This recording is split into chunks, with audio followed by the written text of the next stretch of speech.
We're going to reveal 3 of the darkest secrets affecting your safety when you take off today. From the accidents that are never reported, to no lessons learned after disasters, to complete inadequacy of safety audits, implementation of standards both set by the government and international agencies. 45 lakh people travel by air in India domestically every year. More than 7.5 lakh aircraft take off each year from this country. Behind the scenes, there are systems, regulations in place to ensure your safety. How well are they really working? Before we introduce our guests, let's go across to my colleague Vedika for what's in the story over the next 30 minutes. Vedika.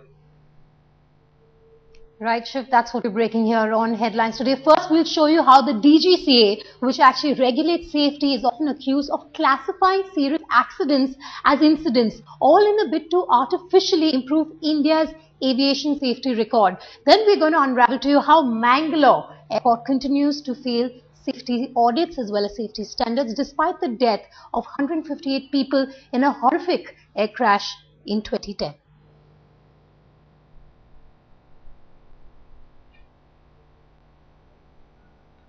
All right, those are the reports that we're going to dig into in a little detail here on Headlines today. I'd like to bring in our 2 guests who we're going to be speaking to give us their expert view on what really is going on right now. Air Marshal Denzel Keeler, he's a very decorated former Indian Air Force pilot and a former advisor to the civil aviation establishment. Also, Captain Ranganathan, who's worked for years in safety systems as far as the civil aviation establishment is concerned. Both gentlemen join me live. Welcome to you and good evening. We will come to you in just a moment. The DGCA year on year claims that it has no accidents, yet we see several planes and several reports of aircraft colliding are going off the runway. You see it every other week. How is it that these don't qualify as accidents? What is the truth behind the civil aviation regulators' zero accident figure? Aviation insiders claim that the DGCA repeatedly classifies accidents in which substantial damage occurred to the aircraft as mere incidents. This use of semantics helps improve the records on paper, but also means that serious accidents are shoved under the carpet and are not properly investigated.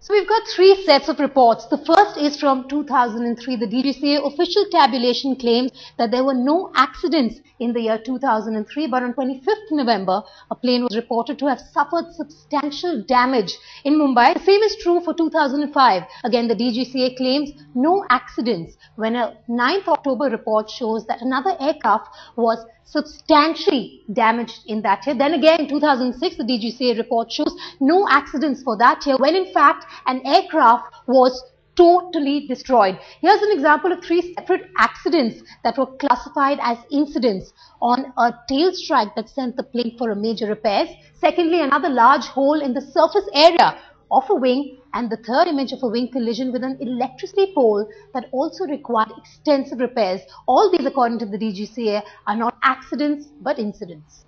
Well, it's an extremely worrying situation. Why are accidents being classified as incidents? The 2 gentlemen who join us on our panel this evening know more about the processes and procedures that go on behind the scenes at the DGCA, perhaps more than anybody else. Air Marshal Denzel Keeler and Captain Mo Ranganathan are with me. Captain Ranganathan, I'd like to come to you first. What do you make of this? You know, accidents that are being classified as incidents just to make things look rosy on paper. Isn't this dangerous? It is positively dangerous. You know, and the example that she was talking about a little while, in 2005, there is the Air Sahara 737 which overshot the runway in Bangalore, in Mumbai, and that was scrapped, and it was actually sold as scrap, and the DGCA site shows it's nil. The next year it was an Air Deccan ATR in Bangalore, that was also scrapped. And in 2009, that Kingfisher accident in Mumbai, DGCA first classified it as a serious incident, and we fought for it and got the report changed to accident. And you see, they do this for 2 reasons. One, they like to keep the statistics clean that India has not had an accident. In fact, we've had several. And also, if you have an accident and a track record of accidents, your insurance rates go up. So I think it is all hand in glove to keep things down. And, when we know that most of the people in DGCA are compromised, you see half of them with their sons and daughters as pilots or working in airlines. So it's not that they are God's gift to aviation. It is just that it is you scratch my back, I scratch your back. Hold on to that thought, Captain. Hold on to that thought. Let me bring in Air Marshal Keeler for more on this. Air Marshal Keeler, Captain Ranganathan says it's a, you scratch my back, I scratch yours. The situation appears to be, having the cake and eating it too. You claim insurance, treating it as an accident, but on paper you call it an incident, and therefore you make it look like you've got 0 accidents and that everything's actually hunky-dory. It's a dangerous situation. Absolutely. The thing is this, that an accident is categorized as a catty accident when the damage to the aircraft or the crew or the passengers actually occurs. Now, that is not a reflection of the safety standards and safety level, because even if you have one accident or no accident at all, the near misses and the number of incidents that take place, they are the real measure of the safety standards of your airline. Because a near miss, 1 or 2 or as many as 100 that have occurred, could have culminated in an accident, and a serious catty accident, which we call. So it's semantics only. The fact of the matter is that, okay, there may have not been an accident or incident which has led to the loss of the aircraft or damage to the aircraft beyond repair. But again, it's not a reflection of the safety standards of our airline. Yes. Captain Ranganathan, okay, I'm just going to come to you in a bit. The 2012 safety audit has found that the end of the safety area of the runway, like Captain Ranganathan was pointing out, was 150 meters shorter than the international standard. This means if a pilot overshoots, he has an extremely limited margin before the aircraft goes off a cliff, like it did in 2010 with tragic results in Mangalore. The landing zones were covered in rubber deposits with no mandated way to measure the friction. That's a problem when it rains, as it makes the runway extremely slippery. The soft sand area meant to slow down an aircraft in case of overshooting was blown away and in a bad state of repair. The access to the valley in case of emergency was found locked, and in the event of disaster, the access road was still too narrow for emergency vehicles to respond quickly. Captain Ranganathan, this is shocking stuff. If such hazardous findings have been established by a committee, why haven't these been taken into account? Why is it taking so long, Captain Ranganathan? See, it's very simple. For them to provide the mandatory runway and safety area, you see, the book says 90 meters is mandatory, but where the terrain requires a longer RISA, you must provide 240. And in a place like Mangalore, where it is a tabletop and rescue is not possible, they must provide the 240-meter RISA, and they have not done it. It was pointed out in the Court of Inquiry report. There was an additional Civil Aviation Ministry recommendation 8 months back. They have not done it. And about a month back, the access road to the west of runway 24 in Mangalore has been shut down. So a rescue vehicle cannot reach a crash site if another aircraft overshoots. They know about it, and they just don't want to reduce the runway length to keep the aircrafts going. And worse still, they even let HUD charter with Airbus 310, which was completely against the safety rules. That was a blatant violation of safety.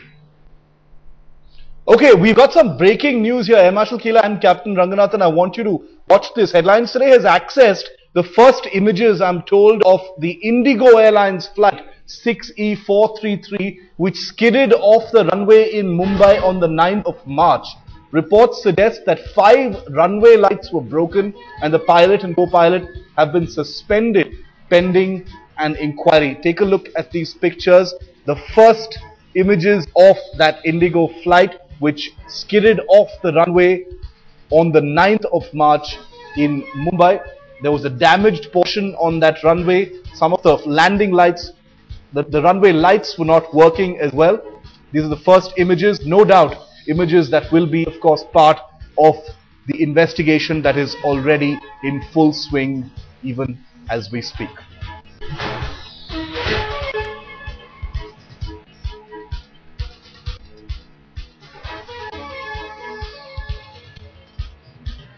Go across straight to headlines today's Vikas Mishra for more on this story. Vikas, tell us more talk us through these pictures. Pretty frightening stuff. The fact that there were lights on the runway that were not working. What really happened? What did these pictures suggest?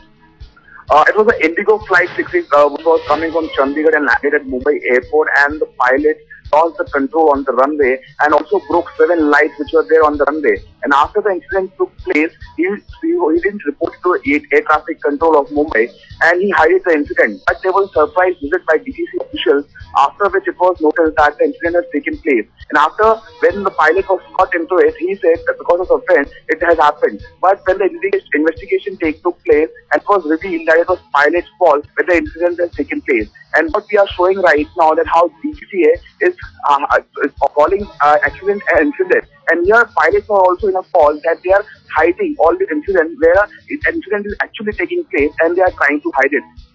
Shiv. Alright, Vikas, thanks for getting us those details. First images of that aircraft that skidded off the runway on the 9th of this month. Well, we've got 3 sets of reports. That's only representative of how bad things really are. The first is from 2003. Directorate General of Civil Aviation official tabulation claims that there were no accidents in 2003, but on the 25th of November, a plane was reported to have suffered substantial damage in Mumbai. The same is true for 2005. Again, the DGCA claims no accidents, when an October 9th report shows that another aircraft was substantially damaged. Then again in 2006, the DGCA report shows no accidents for the year, when in fact an aircraft was actually totally destroyed, like Captain Ranganathan was mentioning. Here's an example of 3 separate accidents that were classified instead as incidents. One, a tail strike that sent the plane for major repairs. Another large hole in the surface area of a wing. The third image of a wing collision with an electricity pole that also required extensive repairs. All these, according to the DGCA, are not accidents. Air Marshal Kila, I want to bring you in on this. Is there no system in place, or is it a case that the system is so open and receptive to being manipulated that anybody can call anything whatever they feel like at any given time? No, in this case, the definition of an accident is when the aircraft is damaged and categorized as Cat E. Yeah. Now, this is only a way of covering up the reality of the air situation, the safety situation in the country. Because if you look at only Cat E accidents, it may be 1, it may be 2. But what you have to look at across the board is in a much broader way, the incidents that have occurred, the near misses that have occurred, the other ground accidents that have taken place, the number of unserviceabilities that have taken place in the air which could have led to an accident. Right. So for a realistic picture of the safety standards, you have to do all that, whereas they are conveniently only looking at the Cat E accidents, the total loss, and it's a way of deceiving the public from the realities of the situation. It's a way of deceiving the public from what the reality is. That's a damning comment coming from Air Marshal Kila. Captain Ranganathan, this is in fact the reality, is it not? A broad question, that the reality is being presented in a way that is completely far from what it really is, and therefore things could go even more horribly wrong, and perhaps we should all be thankful that things aren't worse than they already are. They are. In fact, just about a month and a half back, the new CEO of Flight Safety Foundation had made a statement that just because nothing has happened, don't take it for granted and be complacent that nothing is going to happen. That's what they did in Mangalore, and we lost 158 lives.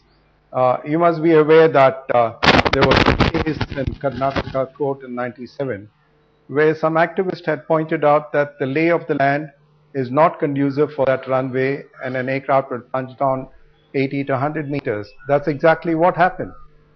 You see? Yes. So they don't want to listen. As Air Marshal Keeler said, you know, when you have an accident, your investigation identifies what is the cause, and then you come out with a preventive step. You don't react, you prevent an accident. Yes. Unfortunately, what we are doing in India is when an accident takes place, you have a scapegoat, mostly the pilots, and then wipe everything under the table.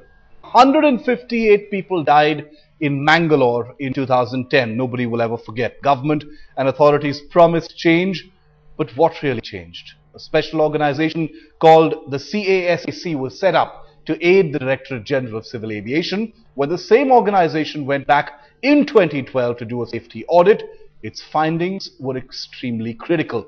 From runoff air to guidance antennas to maintenance of the runways, all were found to be lagging. Vedika is going to take you in detail through what they found now. So this is what the 2012 safety audit found. The end safety area of the runway was 150 meters shorter than the international standard. This means if a pilot overshoots, he has an extremely limited margin before the plane goes off a cliff like it did in the year 2010. The landing zones also were covered in rubber deposits with no mandated way to measure the friction. That's a problem when it rains, as it makes the runway extremely slippery. The soft sand area also meant to slow down a plane in case of overshooting was blown away and in a bad state, needed repairs. Critical point there. And also the access to the valley in case of an emergency was found locked. And finally, in the event of a disaster which has happened in the past, the access road was still too narrow for emergency vehicles to respond quickly. This is facts versus DGCA's fiction. Well, this is really scary stuff. This is a crash that took place in 2010. 158 people lost their lives in that horrific Air India Express crash in Mangalore. I want to bring in Air Marshal Keeler and Captain Ranganathan. They're still with us and they're deeply associated with this entire case in particular. Air Marshal Keeler, I can't even frame a question. How would you react to this, the fact that, 3 years after the incident happened, it appears that even the most basic lessons haven't been learned? See, Captain Ranganathan has very clearly put the specifications, safety specifications laid down by ICAO. Yes. But ICAO does not cover conditions wherein the case of an overshoot, there is a cliff and the consequences of this failure are catastrophic. In that case, you can't start measuring overshoots of 50 meters and 150s, you stop operating. Yes. You can't operate heavy aircraft from that place. The consequences are absolute catastrophic. And that is what has to be applied, common sense, safety sense, airmanship, rather than trying to negotiate 50 meters and 100 meters. Yes. Well, it's that is the situation right now. Captain Ranganathan, your comments on this, the fact that the basics haven't been learned even 3 years after that horrific accident and very little has actually changed on the ground. How are you reading that? Okay, let me, if you go through the Mangalore accident report. Yes. The 158 people did not die because of the trauma of the crash. They were all burnt to death because the rescue did not reach them in time. Yes. And the report says they reached in 4 minutes, which is a lie because they cannot reach. I timed it myself with the airport director. It took 11.5 minutes. And today, it is the same 11.5 minutes they will take. Yes. If an aircraft goes over, they will all be burnt. And that is something that they have to understand, that Mangalore is far too dangerous for jet aircraft because the terrain is such that rescue is not possible. Yes. They must understand that. Okay, I want to give the last word to Air Marshal Keeler on this topic. Go ahead, sir. Ranga, in this case, I agree with you that there was no access road to the place where it crashed. But this aircraft, when it went over the cliff, it accelerated and exploded on landing on the cliff, at the bottom of the cliff. So, even if you had the crash tenders coming in time, I don't think that you could have saved anybody. That's my view. No, it was not that. If they had reached within 3 minutes, they could have rescued a number of passengers. The fire took place only because the wing hit that concrete structure which was illegal. Okay.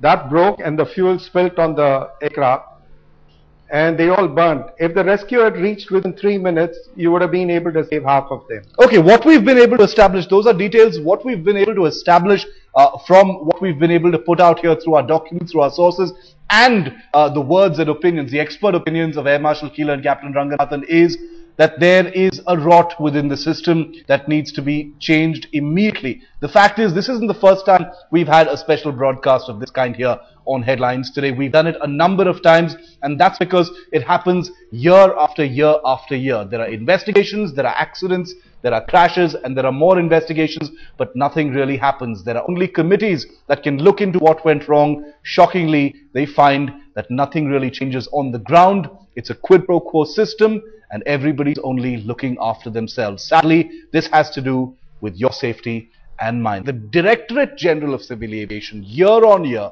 claims that it has no accidents. Yet we see several reports of planes colliding, going off the runway.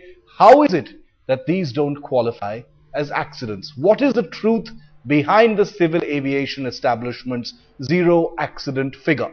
Aviation insiders claim that the DGCA repeatedly classifies accidents in which substantial damage occurred to the aircraft as mere incidents. This use of semantics helps improve the records on paper, but also means that serious accidents are shoved under the carpet and not properly investigated. We're going to go across now to Vedika. She's going to tell you just how this is done. Well, we've got three sets of reports. The first is from 2003. The DGCA official tabulation claims that there were no accidents in the year 2003, but on 25th November, a plane was reported to have suffered substantial damage in Mumbai. The same is true for the year 2005. Again, the DGCA claims no accidents. When on 9th of October, what we have come to know, a report shows that another aircraft was substantially damaged. Then again in the year 2006, the DGCA report shows no accidents for that year, when in fact an aircraft, believe it or not, was completely destroyed. Here's well an example of three separate accidents that were classified as incidents by the DGCA. One, a tail strike that sent the plane for major repairs. That happened, and after that another large hole in the surface area of a wing, and third image of a wing collision with an electricity pole that also required extensive repairs. All these, according to the DGCA, are not accidents but incidents. Air Marshal Denzel Keeler and Captain Mohan Ranganathan are still with us here on Headlines Today to tell us what they think about this status quo. Captain Ranganathan, is it the classification system of accidents that requires an overhaul? Or is that system completely fine? It's just a question of doing it in an honest manner with integrity. What you said, the honest manner, is what is important. Yeah. The definitions are very clear with what Annex 13 of ICAO says, and it is also repeated in the Indian aircraft rules. It is just that the DGCA officials choose to ignore what is there in writing and use their own interpretation. Air Marshal Keeler, why are these systems, why are these classifications so open to interpretation? Shouldn't it be a more objective system where, you know, nobody can actually sort of rig the system to make one thing sound like another? No, you see, these are laid down by over the years by ICAO themselves. Yes. But I want to just go beyond what you're thinking, that it's not accidents alone which are the measure of the safety and high safety standards of the airline. It is the compliance of thousands of instructions, the systems in place, and the confirmation of the people to system. And in this, the ICAO has already put us somewhere in the last 150, indicating clearly that our procedures and our systems are not correct. And then simulators have been purged. Pilots have not been doing their checks and being employed. These are major safety issues within the system which have been violated openly, and where people, after having violated, have been reinstated and given the same authority. So they're not serious about flight safety. They're not serious about understanding the real elements in safety, which is you have to take preventive action, Yes. and you have to make sure that your systems are, and procedures are correct, and that everyone adheres to it. This is the basic requirement of safety in which we are lacking. So even though they are saying that there has been no accident, you are nowhere near what you should be, where we can openly say that our skies are safe. Well, it's an absolutely shocking statement. Yeah. Here. Yeah, Captain, go ahead. It is not, we are 150 in the list. In that audit findings which is there in the ICAO website, India comes in the bottom 13 of 194 nations. Well, there you go. And we are clubbed with all the African countries, which are, fourth or fifth We've world. got the report, yes. None of the SAARC countries figure in that report. You have Bangladesh, Nepal, Pakistan, Sri Lanka and Maldives, who have not been classified as Captain Ranganathan, let me put a specific question to you. Because we as journalists, especially we here on Headlines Today, do a lot of stories on aviation safety. And we've been doing it for years. We've been breaking stories. There is always a sense that, maybe some stories are being alarmist. But from what you're saying, the statistics that you're talking about, the figures that you're putting out, they mean that these stories aren't alarmist even in the slightest. Things really, really are that scary out there.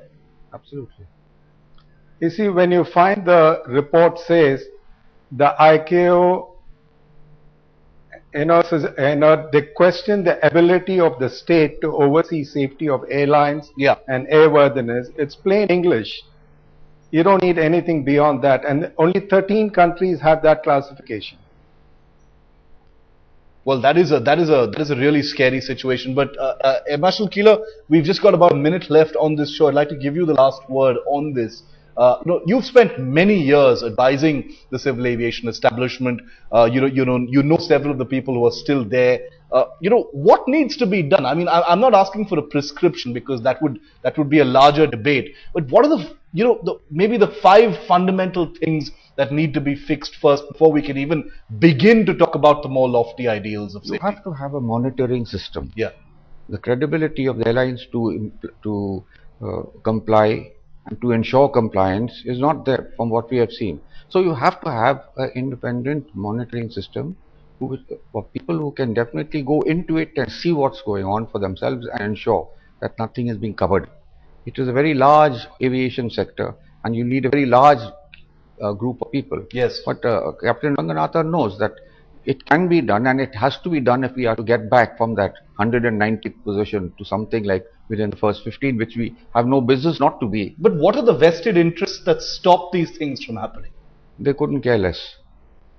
Well, that's even scarier. At least if they just were couldn't care less. Yeah. Because the corrective action is too elaborate and too extensive to even think of doing. And they don't understand that you can start cutting down by probability. Start doing it. But over and above this, it's of course the people who are non-specialists. Yes. Who you can't convince because they consider the commercial interests much higher than the real safety factors, and that is the crux of the issue. I think that is a sobering note to end this special broadcast on. They couldn't care less. It's not just about vested interests, it's about a devil-may-care attitude as far as aviation safety is concerned in this country. You've heard it from 2 gentlemen who've been more involved in civil aviation safety than perhaps anybody else in this country, and who continue to work with the civil aviation establishment. You heard it from them saying that it's a devil-may-care attitude that has doomed aviation safety in this country. A sobering note to end this special broadcast on. I wish we could continue, but we will bring both of you gentlemen back to continue this debate another day. Air Marshal Denzel Keeler, Captain Mohan Ranganathan, privileged to have both of you here on Headlines Today. Thanks for taking the time out.